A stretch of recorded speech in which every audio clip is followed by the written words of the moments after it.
Welcome inside the Your TV studio for this Friday, the 13th edition of Cogeco News. Truly local, my name is Clarke Heipel.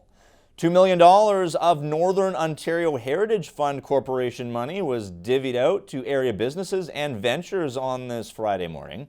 Minister of Economic Development, Job Creation and Trade, Vic Fedeli, held a press conference at a local machining shop to outline the fortunate enterprises.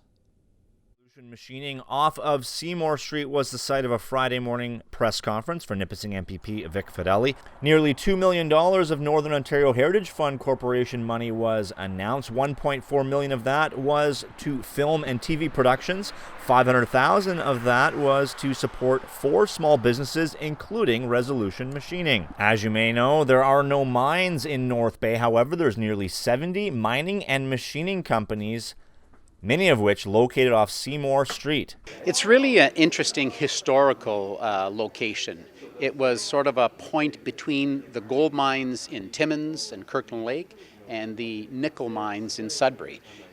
It was established because the workers in Sudbury and the workers in Kirkland and Timmins were busy in the mines earning miners' wages, and they needed locations to make their equipment. And North Bay was at that Highway 1117 intersection. It was a perfect location years ago to make equipment for the mines off-site. And it has just grown. We have almost 70 mining and machinery companies here in the city of North Bay today, and including in Powassan and in Mattawa, so in our riding, that are really doing worldwide work. Mete Dukovac is Resolution Machining's general manager. His company was able to purchase some expensive equipment to increase production and create more jobs. So far we've got a new bandsaw, large bandsaw, a CNC brake press, which is right behind us, and a CNC high-definition plasma table, as well as a large welder.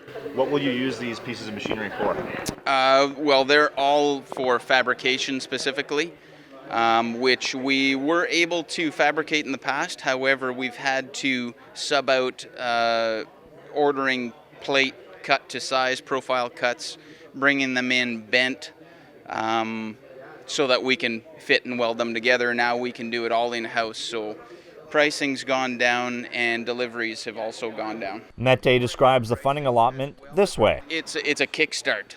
It's made us a smaller capability shop into a full-service shop where we can provide customers finished painted parts ready for direct assembly. Local business graduate Sarah Moore is working on her master's, and during that time she was able to assemble the funding application, which can take the better part of a year to work out. There's quite a few steps. I mean, I think there's 3 parts of the application. The first one is the basic. We have to figure out what we want to purchase, what we want to use the money for, and it's really just basic.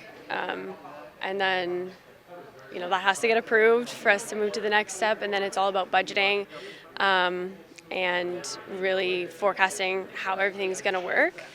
And then the final part is, we just have to keep our timeline and really execute properly and then get our funding. And it takes a little bit of foresight, because if you say you wanted funding for something today, it doesn't work that way. You got to kind of look down and project. Yeah, so we actually applied. We started the application in February, and we purchased the machines throughout the summer and got them all installed. And we actually are still buying some stuff, but we're starting to finally get to the end of that. Our project's set to finish in January, so I think ours is a pretty quick one, but that's quick as a year.